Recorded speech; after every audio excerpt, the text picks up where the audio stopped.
నేను యేసన్న గారి గురించి ఒక మాట విన్నానండి, మీరు కూడా వినే ఉంటారు. ఆయన మరణ పడకలో ఉండి మంచాన పడి రోజు రోజుకి బలహీన పడిపోతూ చిక్కి శల్యమైపోయాడట.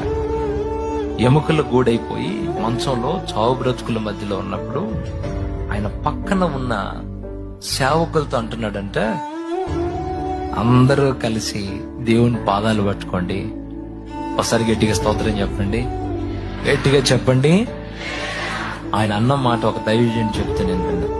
అందరూ కలిసి యేసయ్య పాదాలు పట్టుకొని ఒక్క అవకాశం ఇవ్వమని కోరండి. ఈ ఒక్క రౌండ్ నన్ను బ్రతికించమని అడగండి.